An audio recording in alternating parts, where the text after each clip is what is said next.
On the way into the office today, I stopped and bought a cup of coffee. Not actually this one. It was like this one, and I think I paid something like $4 for it. Was that a fair price to pay for a cup of coffee? Do you think? $4? No. No? Yes. Yes? Why do you think it wasn't a fair price for me to pay? Too expensive? Maybe, but it's because, of course, they're charging for the convenience of going to Starbucks for coffee, but you could just make it at home if you wanted to. I could. You say yes, you say no. Okay. The only person who decides if it's a fair price, surely, is me and the guy who sold it to me, right? I mean, that is, when you hear politicians or people say, what is a fair price for something, surely the only people who can decide what a fair price is are the person paying for it and the person selling it, right? Think about the farmer who grew the coffee in Ethiopia or Kenya or Guatemala. For that $4, right, the $4 that I paid for it, how much do you think they got? Probably, maybe a few cents. 10 cents? 5 cents? Was it fair that they only got 5 cents when I bought? I mean, it's called coffee, right? They grew the coffee. They only got 5 cents of the $4. Was that fair? Do you think it was fair? Yeah. Yes. Yeah? You think it was fair? Was it not a bit mean that they only got 5 cents? I'm hoping someone will say it was unfair. Does anyone think it was unfair that the farmer who, I mean, think about it. Okay? This guy is working in the fields in Guatemala and he only got 5 cents. I gave someone $4 for this coffee and he only got 5 cents. Well, the only way to decide if it's a fair price is to apply the same logic that we applied when we discussed, is it fair that I paid $4? I thought it was fair to buy this for $4. I wanted this cup of coffee more than I wanted the $4. If I wanted the $4 more than the cup of coffee, I wouldn't have bought the coffee, right? If I wanted the coffee more than the $4, I gave the guy $4 for my coffee. The same logic applies to this guy in Guatemala. If he didn't want the 5 cents he got more than the beans, he would have kept the beans. So you might think this is obvious, but it's a really, really, really important point. In a free market, no one ever exchanges something, no one ever buys and sells something unless both sides are better off. Sometimes in politics you'll hear people saying, that is an outrageous price, that's price gouging. They should do something about that. People are paying too much, that's not a fair price. No. A price is only ever what people are willing to pay for something and sell something. That is a true price. Now when in politics people fix the price, when a politician says, we're going to regulate the price, we're going to control the price, that is not the true price of something. A price is always determined, the true price of something is what someone is willing to pay for it. So, it might seem absurd that I paid $4 and the coffee farmer got a few cents. But we all benefited from that. If you passed a law that said the farmer in Guatemala had to get 50 cents, not 5 cents, but 50 cents, this would have cost $4.50. Now, I don't want a cup of coffee for $4.50. I want the $4.50 more than I want the coffee. So if you fix the price, if you start regulating the price, if you start controlling the price, if you interfere with the free exchange between all of these people, what happens? Prices increase. I wouldn't buy the coffee. I wouldn't buy the coffee. The farmer would be worse off. The dairy farmer would be worse off. The man who makes the cardboard thingies to stop your fingers getting burnt, he would be worse off. The barista who sold me the coffee would be worse off. The moment you start regulating and controlling prices, this all breaks down. In a free market, exchange only ever happens because everyone benefits. A price is what people are willing to pay for something. It's not something that politicians can ever control. They can try and control it. And if you go back 2,000 years, there was a Roman emperor called Diocletian. And he tried to regulate prices. He tried to control prices. and it was a disaster. Politicians have been trying to control prices ever since, and every time they do it, it's a disaster, because it means that all of the people that normally would buy and sell things stop doing it. Here's a challenging question to you, and some of you may hear this and think it makes me a bad person, but I'm going to ask it anyway. You remember the hurricane in North Carolina? And you remember there were reports that people who own gas stations put up the price of gas? Did you hear about that? Do you think that was do you think that was fair? If there's a hurricane and you live in a town in the Appalachians, there's a hurricane and a flood, and there's only 1,000 people in the town, and there's only enough gas in the gas station for, say, 100 people, do you think it's fair if the owner of the gas station puts the price of gas up? Yes. Supply and demand. Supply and demand. Think what would happen if you lived in a town where there were 1,000 people, there's only enough gas for 100, and the man who owned the gas station didn't put up the price of gas. They run out of gas really quickly, right? I mean, when I hear that there's a hurricane on the way, I've probably got half a tank of gas, I'll go out and fill it up. But I don't really need the gas. I'm not going anywhere. But I might think, oh, there's a hurricane on the way, I'll go and fill up the gas. But if he puts the price of gas up, if the price of gas, instead of filling up my tank, it's going to cost, $150 rather than $50, I wouldn't do that. I would figure out, well, I don't really need to go anywhere. I've got half a tank. I'll be fine. I don't need any gas this week. You might get, someone who was planning on making a trip. They say, do you know what?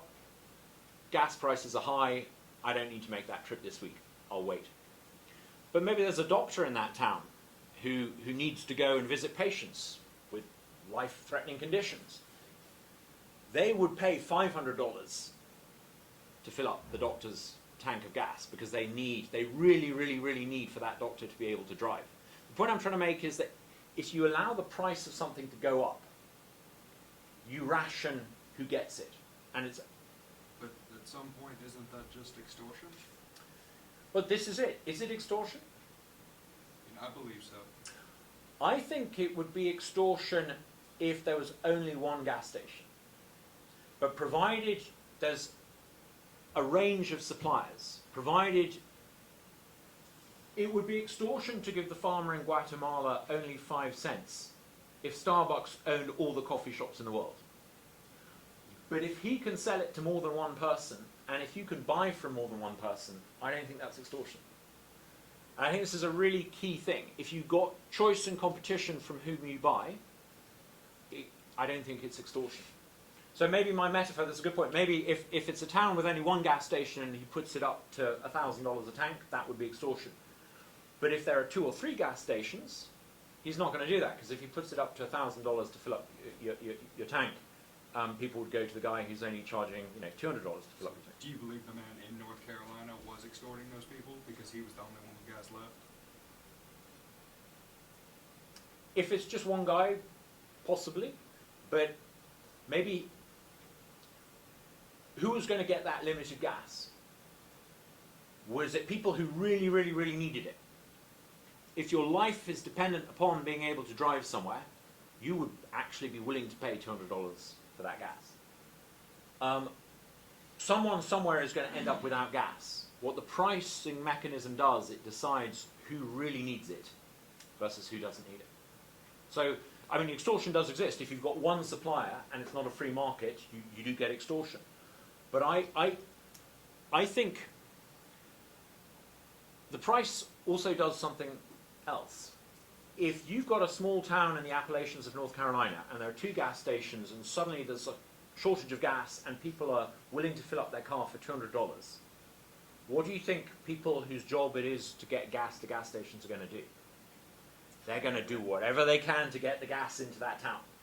And that's why the price mechanism is important. It also sends out a signal to people to make more of it. So I'm sure today that gas prices in that town in North Carolina are back to normal. They're not back to normal because the government got involved or because people thought it's against social justice that people are having to pay so much. Gas prices in that town are down because prices were so high. The first guy to get a truck in there and replenish the gas stations made a lot of money. So I hope what I've said gives you some idea that a fair price isn't something that you or me or a group of economists or a politician can ever decide. A fair price is decided by the people who are actually involved in buying it. Yeah. Answer your question, is it extortion? Were people willing to pay for it? I mean, they're in a better position to answer that question than you or me. One of the interesting things that prices do, it allows coordination. Now, I talked earlier about me in Flowood, dairy farmer in, I don't know, New England somewhere, guy who makes cardboard things probably in, I don't know, Singapore or China, guy growing the beans in Guatemala. None of them know each other. None of them have ever met each other. None of them ever will know each other. They probably don't even speak the same language. They probably wouldn't even agree with each other on politics or anything. And yet they all work together to provide me with a cup of coffee. It's a miracle. This is what the pricing mechanism does, the market does. It allows coordination. And this brings me on to the second point that I wanted to make. If you think about a cup of coffee, it's relatively simple. It's water, coffee beans, bit of milk, bit of cardboard, a bit of labour from a barista. But it's still quite a complicated process. I'm going to show you in a moment a little video, a 3-minute video. And it's about a guy trying to make a chicken sandwich. And you probably think, why am I sitting here listening to a video about a guy making a chicken sandwich? He's not just making a chicken sandwich. He's trying to make the chicken sandwich from scratch. He's making the wheat to make the bread. He's growing the chicken. He's going to the sea, to the ocean, to get the salt out of the ocean. I want to show you this video, and then I want to explain why this gives us an insight into what makes people wealthy, what makes a country wealthy. So I'm hoping that if I click this button here,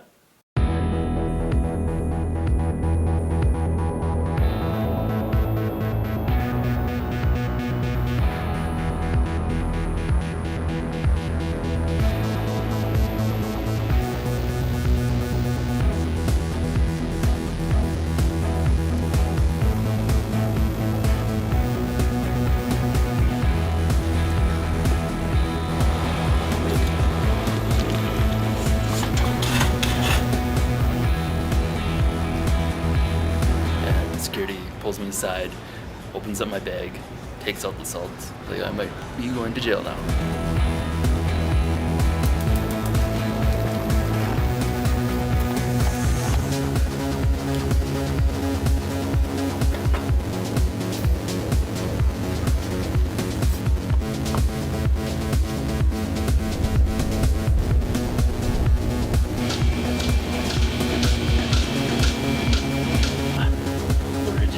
Spin yourself on, sit in the back.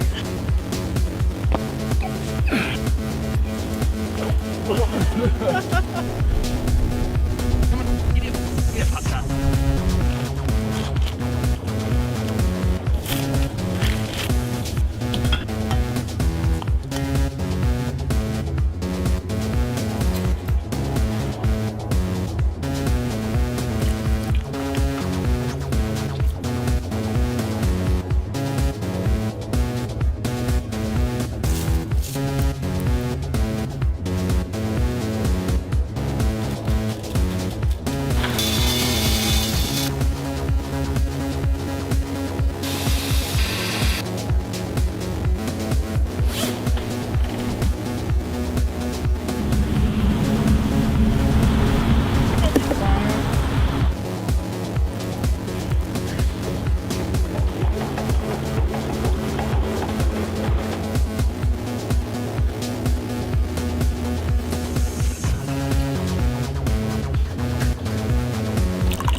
It's not bad. That's about it. It's not bad. 6 months of my life were not bad. Yeah. You saw that video. He spends 6 months to produce a chicken sandwich that cost him $1,500.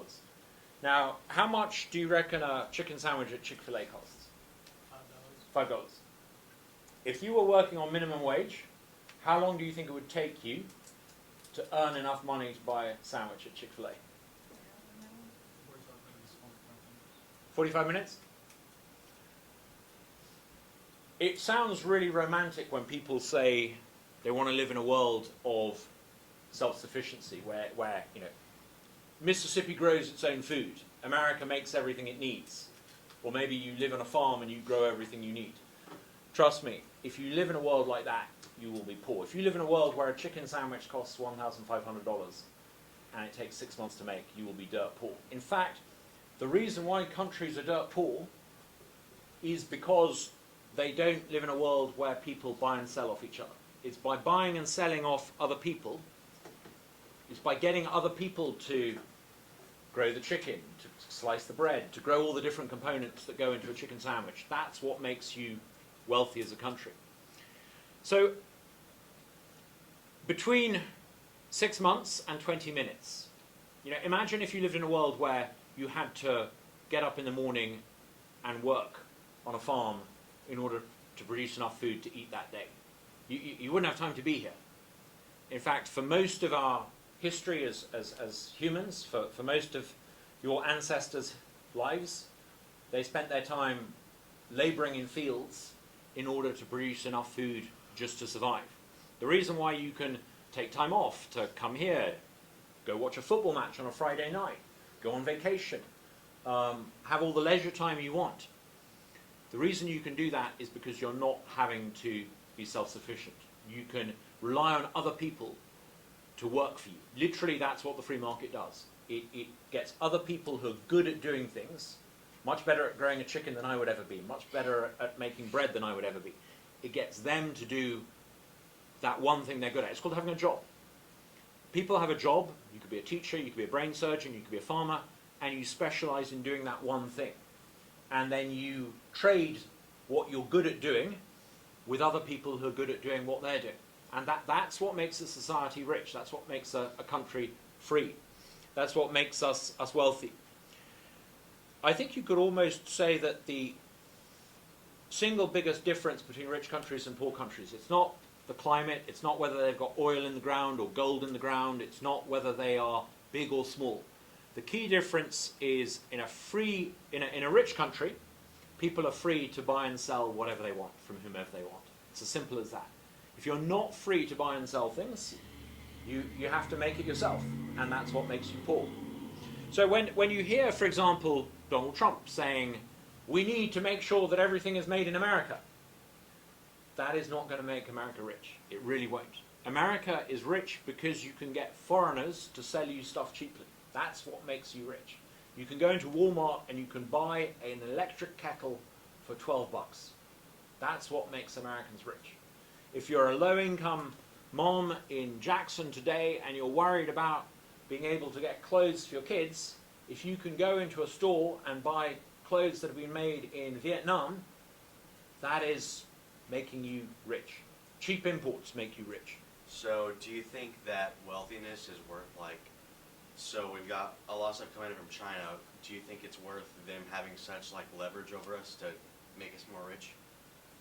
I don't think they've got leverage over you. I think you've got leverage over them. I think successive US presidents haven't used that leverage. You're their biggest customer. You've got huge leverage over them. I mean, think of all the iPhones that we buy. Where are those assembled? You've got huge leverage as a customer. But also you've got interdependence. China has grown very, very rich very, very recently. And it's got rich by selling things to Americans cheaply. That's benefited China, but it's also benefited America. Now, don't get me wrong, the Chinese government, they're not good people. They're obnoxious and they're belligerent and they're aggressive. and that may trump, no pun intended, the needs of free trade. You may get a situation where even if it benefits America to have cheap Chinese imports for geopolitical reasons, you decide not to do that. And I get that. But unless there's a compelling reason why you shouldn't trade with a country, you should be free to trade with that country. You're not trading with the government. If you, as an American, are free to buy and sell anything from any other American or any other American company from Mississippi to Minnesota to Massachusetts, why should the US government prevent you from freely buying and selling things from people in other parts of the world? Unless there's a compelling reason, like, the government of Iran or the government of North Korea. Unless they're completely beyond the pale, I think you should be able to trade freely with them. It benefits you and it benefits them. Remember, no transaction ever happens in the free market unless it benefits both parties. So when people talk about, we've got a trade deficit with China, that's terrible. Well, it's not terrible for all those people on low incomes who are getting cheap stuff from Walmart that help them get through to the end of the month. The great mistake that European monarchs used to make in the Middle Ages, they thought that trade was about exports. And they thought that trade was about how much gold they would earn from selling stuff to foreigners. And the problem is, all those little countries in Europe stopped trading with each other because they didn't want to import things from other countries. They only wanted to sell things to other countries.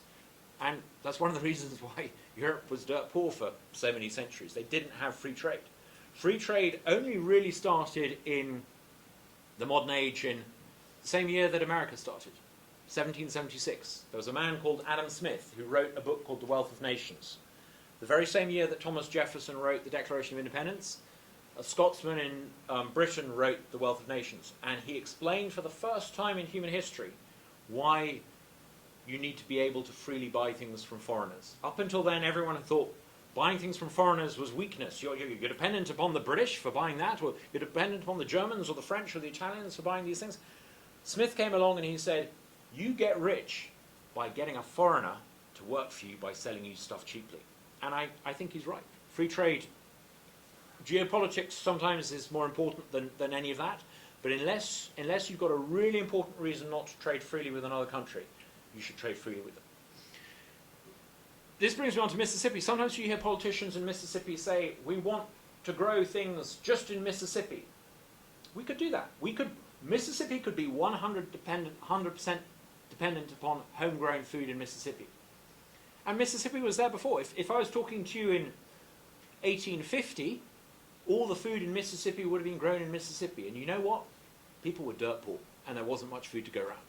Buying lettuce grown in Arizona and buying food grown in California, and I don't know, I'm trying to think of something that Florida, sugar grown in Florida, that's what allows people in Mississippi to have so much food. We buy cheaply from other states that can produce those things more cheaply than we can. You get the same principle with same attempts to restrict free trade with say, for example, hospitals in Mississippi. Something you'll hear about. You've got these big hospitals, and they have a law that stops other people coming along and providing the services that they provide.